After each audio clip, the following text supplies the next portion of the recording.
আমাদের সবচেয়ে বড় চ্যালেঞ্জ হলো বিগত 16 বছরে পুলিশ জনগণের মধ্যে যে দূরত্ব সৃষ্টি হয়েছে সেই দূরত্ব কমিয়ে আনা। নারী এবং শিশু নিরাপত্তা পেলে আমরা বুঝতে পারব দেশ নিরাপত্তার দিকে অনেক দূরে এগিয়ে গেছে। কোনো ব্যক্তি যদি অন্যায় বা অনিয়মের মাধ্যমে নির্বাচিত হয়, সে ব্যক্তির দ্বারা ন্যায় প্রতিষ্ঠা সম্ভব নয়। বিসমিল্লাহির রহমানির রহিম। সম্মানিত উপস্থিতি ও প্রিয় পুলিশ সদস্যবৃন্দ, পুলিশ সপ্তাহ 2025 উপলক্ষে বাংলাদেশ পুলিশের সকল সদস্যকে আমি আন্তরিক শুভেচ্ছা ও অভিনন্দন জানাচ্ছি। এই অনুষ্ঠানে আপনাদের মাঝে উপস্থিত হতে পেরে আমি অত্যন্ত আনন্দিত। 71 সালে মহান মুক্তিযুদ্ধের প্রাক্কালে 25শে মার্চ কালো রাতে রাজারবাগ পুলিশ লাইন্সে বাঙালি পুলিশ সদস্যরা সর্বপ্রথম সশস্ত্র প্রতিরোধ গড়ে তোলেন। এই ইতিহাস ভোলার নয়। বাংলাদেশ পুলিশ বাহিনীর গৌরবময় ইতিহাসে এটা মহাগৌরবের অধ্যায়।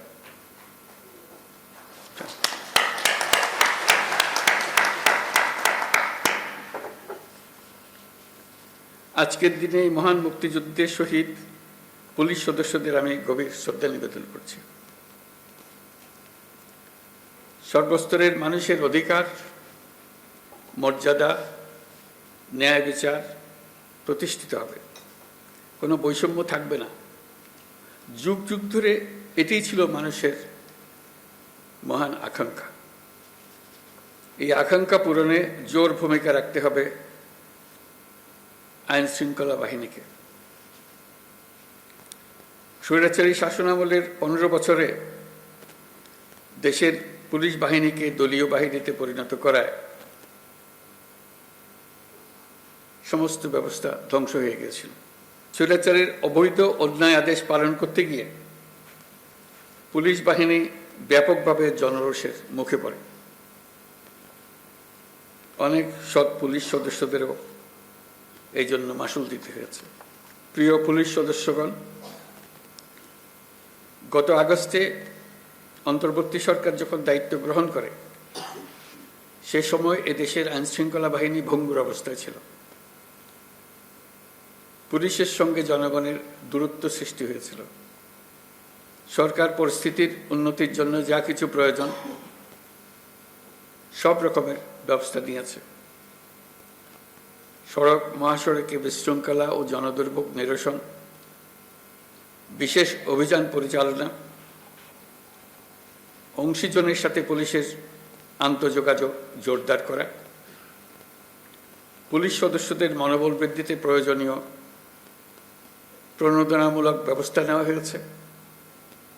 আপনাদের অক্লান্ত পরিশ্রমে শান্তিপূর্ণভাবে দুর্গাপূজা, বিশ্ব ইজতেমা, ঈদ উল ফিতর, বাংলা নববর্ষ সহ বিভিন্ন উৎসব অনুষ্ঠিত হয়েছে। দেশে যতগুলো অপরাধ হচ্ছে সবগুলো ঘটনায় তাৎক্ষণিক ব্যবস্থা নিতে আপনারা সর্বোচ্চ চেষ্টা করে যাচ্ছেন। পুলিশ ও অন্যান্য বাহিনীর সম্মিলিত প্রচেষ্টায় দেশের আইন শৃঙ্খলা পরিস্থিতি এখন অনেকটা নিয়ন্ত্রণে আনা সম্ভব হয়েছে। এই জন্য আমি পুলিশ সহ সকলকে আন্তরিক ধন্যবাদ জানাই। সবাই মিলে আপনার জোরে হাততালি দেন।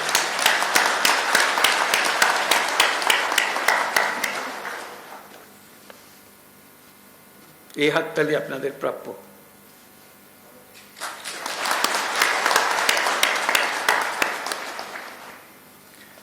দেশের মানুষ নারীর প্রতি সহিংসতা প্রতিরোধে পুলিশ বাহিনীকে খুব শক্তিশালী ভূমিকায় দেখতে চায়।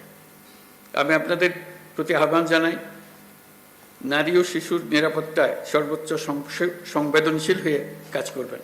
শ্রেণী পেশার নারীরা যেন যে কোনো হয়রানির ঘটনায় পুলিশের হটলাইনে ফোন করে সর্বোচ্চ সাহায্য পায়, সেটি নিশ্চিত করবেন। নারী এবং শিশু নিরাপত্তা পেলে আমরা বুঝতে পারব দেশ নিরাপত্তার দিকে অনেক দূরে এগিয়ে গেছে। আমরা জানি পুলিশ বাহিনীর সামনে নানা সীমাবদ্ধতা ও চ্যালেঞ্জ রয়েছে। অপ্রতুল জনবল, লজিস্টিক্স, পর্যাপ্ত বাজেট ইত্যাদি। কিন্তু আমাদের সবচেয়ে বড় চ্যালেঞ্জ হলো বিগত 16 বছরে পুলিশ জনগণের মধ্যে যে দূরত্ব সৃষ্টি হয়েছে সেই দূরত্ব কমিয়ে আনা, পুলিশ বাহিনীর প্রতি মানুষের আস্থা ফিরিয়ে আনা। আমি বলবো এটা কঠিন না। একবার সে আন্তরিক পরিবেশ সৃষ্টি হলে এই বন্ধন অটুট থাকবে।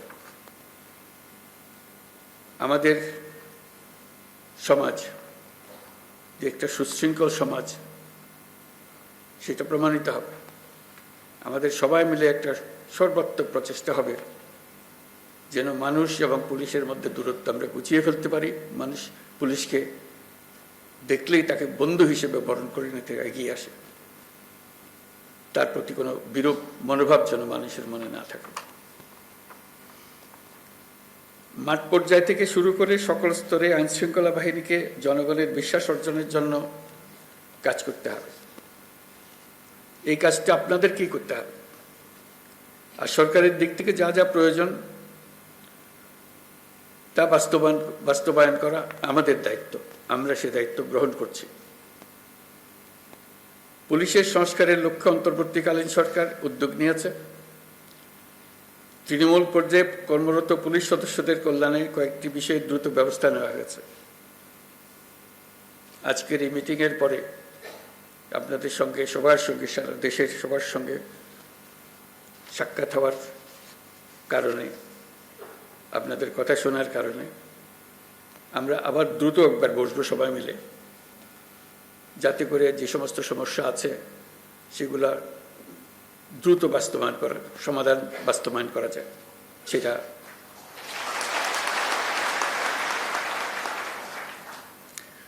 আপনারা জানেন, ইতিমধ্যে জাতির উদ্দেশ্যে দিয়ে একাধিক ভাষণে আমি বলেছি চলতি বছরের ডিসেম্বর থেকে আগামী বছরের জুনের মধ্যে দেশের ত্রয়োদশ সংসদ নির্বাচন অনুষ্ঠিত হবে। সেই নির্বাচন যেন সুষ্ঠু ও শান্তিপূর্ণ উপায়ে অনুষ্ঠিত হয় সেজন্য পুলিশ সদস্যদের ভূমিকা খুবই গুরুত্বপূর্ণ। নির্বাচনে সকল প্রতিদ্বন্দ্বী প্রার্থীর প্রতি সমান আচরণ ও ভোটাররা যাতে নির্বিঘ্নে নিজেদের ভোটাধিকার প্রয়োগ করতে পারে সেই পরিবেশ নিশ্চিত করা আপনাদের এবং আমাদের সর্বোচ্চ দায়িত্ব। মনে রাখবেন, কোনো ব্যক্তি যদি অন্যায় বা অনিয়মের মাধ্যমে নির্বাচিত হয় সে ব্যক্তির দ্বারা ন্যায় প্রতিষ্ঠা সম্ভব নয়। সুতরাং নিশ্চিত করুন যাতে কারো দ্বারা ব্যবহৃত না হন। সত্য ন্যায় প্রতিষ্ঠার ব্রত হিসেবে নির্বাচনে নিজেদেরকে নিয়োজিত করবেন। পুলিশ বাহিনীর সদস্য হিসেবে তারও চাইতে বড় বিষয় এদেশের একজন নাগরিক হিসেবে ভবিষ্যতে কখনো যেন পুলিশ বাহিনীকে দলীয় বাহিনী বা অন্যায় কাজে ব্যবহার না করা যায়, তার জন্য একটা সুষ্ঠু ও নিরপেক্ষ নির্বাচন অত্যন্ত জরুরি। নির্বাচনের আগের সময়টা অনেক কঠিন সময়।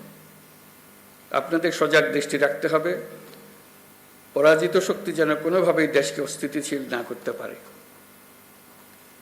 আমি আগেও বলেছি, আবারও আপনাদেরকে নিয়ে স্মরণ করিয়ে দিচ্ছি সবাইকে, আমরা একটা যুদ্ধ অবস্থায় আছি।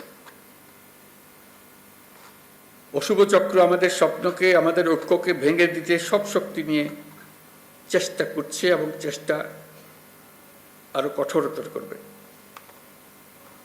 একে প্রতিহত করার জন্য আপনাদেরকে সবসময় সতর্ক থাকতে হবে, জাতিকে রক্ষা করার জন্য।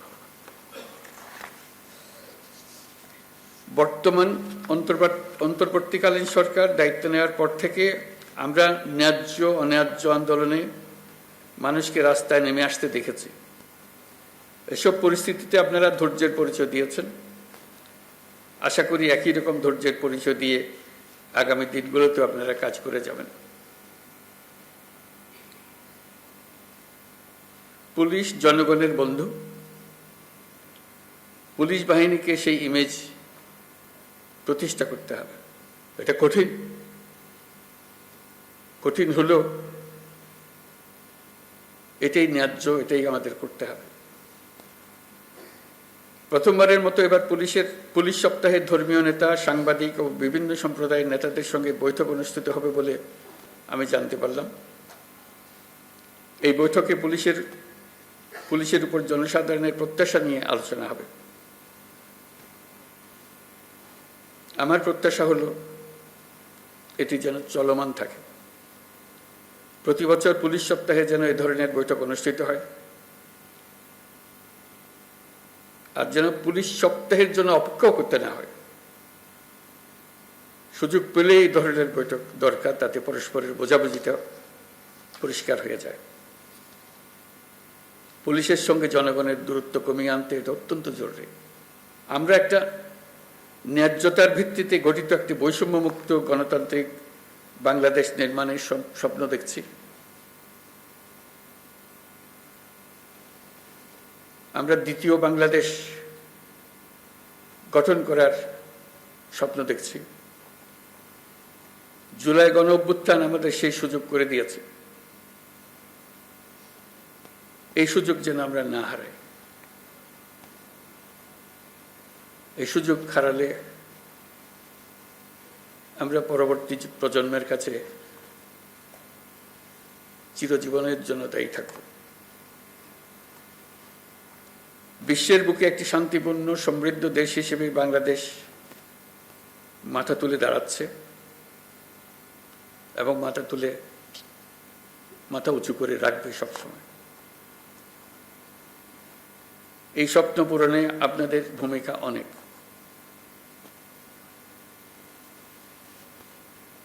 আপনারাই এই স্বপ্ন বাস্তবায়নের মূল শক্তি।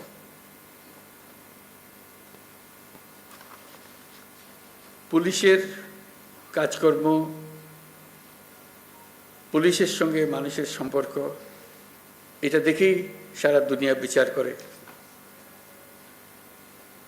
আমরা সভ্যতার কোন স্তরে আছি। আমরা সভ্যতার সর্বস্তরে যেতে চাই। এটাই আমাদের স্বপ্ন। এই স্বপ্ন বাস্তবায়নে আপনারা একটা অত্যন্ত গুরুত্বপূর্ণ শক্তি।